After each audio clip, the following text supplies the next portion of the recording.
Army ಮತ್ತು SSC ಜಿಡಿ constable ಹುದ್ದೆಗಳಿಗೆ ದೈಹಿಕ ಹಾಗೂ ಲಿಖಿತ ಪರೀಕ್ಷೆಗೆ ಪೂರ್ವಭಾವಿಯಾಗಿ ತರಬೇತಿ ಕೊಡಲಾಗುವುದು. ಪ್ರವೇಶ ಪ್ರಾರಂಭವಾಗಿವೆ. ಹೆಚ್ಚಿನ ಮಾಹಿತಿಗಾಗಿ ಸಂಪರ್ಕಿಸಿ ಶ್ರೀ ಮಂಜುನಾಥ್ ಸೈನಿಕ ತರಬೇತಿ ಕೇಂದ್ರ, ಮೂಡಲಗಿ, ತಾಲೂಕು ಮೂಡಲಗಿ, ಜಿಲ್ಲೆ ಬೆಳಗಾವಿ, ರಾಜ್ಯ ಕರ್ನಾಟಕ. ಯಶಸ್ವಿಯಾಗಿ 17ನೇ ವರ್ಷದಲ್ಲಿ ಮುನ್ನಡೆಯುತ್ತಿರುವ ಕರ್ನಾಟಕ ರಾಜ್ಯದಲ್ಲಿ ಹೆಸರುವಾಸಿಯಾಗಿರುವ ಏಕೈಕ ಸಂಸ್ಥೆ ಶ್ರೀ ಮಂಜುನಾಥ ಸೈನಿಕ ತರಬೇತಿ ಕೇಂದ್ರ, ಮೂಡಲಗಿ.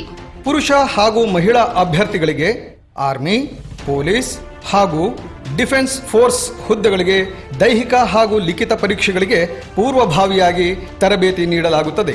ಪ್ರವೇಶಗಳು ಪ್ರಾರಂಭವಾಗಿವೆ. ಪ್ರೋತ್ಸಾಹ ನಮ್ಮದು, ಪ್ರಯತ್ನ ನಿಮ್ಮದು. ಆತ್ಮೀಯ ಅಭ್ಯರ್ಥಿಗಳೇ, ರಾಜ್ಯ ಹಾಗೂ ಕೇಂದ್ರ ಸರ್ಕಾರದ ಪ್ರತಿಯೊಂದು ಉದ್ಯೋಗ ಮಾಹಿತಿಯನ್ನು ಯೂಟ್ಯೂಬ್ ಚಾನೆಲ್ ಮುಖಾಂತರ ಉಚಿತವಾಗಿ ನೀಡುತ್ತಿದ್ದೇವೆ. ಅಷ್ಟೇ ಅಲ್ಲದೆ ಆರ್ಮಿ ಮತ್ತು ಪೊಲೀಸ್ ಪರೀಕ್ಷೆಗಳಿಗೆ ಸಂಬಂಧಪಟ್ಟಂತೆ ಮುಖ್ಯವಾದ ಪ್ರಶ್ನೆಗಳನ್ನು ಯೂಟ್ಯೂಬ್ ಚಾನೆಲ್ ಮುಖಾಂತರ ನೀಡುತ್ತಿದ್ದೇವೆ. ಈಗಲೇ ನಮ್ಮ ಯೂಟ್ಯೂಬ್ ಚಾನಲ್ ಅನ್ನು ಸಬ್ಸ್ಕ್ರೈಬ್ ಆಗಿ ಬೆಲ್ ಐಕಾನ್ ಮೇಲೆ ಕ್ಲಿಕ್ ಮಾಡಿ. ನಿಮಗೆ ಇಷ್ಟವಾದರೆ ಲೈಕ್ ಮಾಡಿ. ಪರೀಕ್ಷೆಗೆ ಸಂಬಂಧಪಟ್ಟಂತೆ ಪ್ರತಿಯೊಂದು ಸಬ್ಜೆಕ್ಟ್ ನಿಮಗೆ ಉಚಿತವಾಗಿ ನಮ್ಮ ಯೂಟ್ಯೂಬ್ ಚಾನೆಲ್ನ ಮುಖಾಂತರ ನಾವು ನಿಮಗೆ ನೀಡುತ್ತೇವೆ.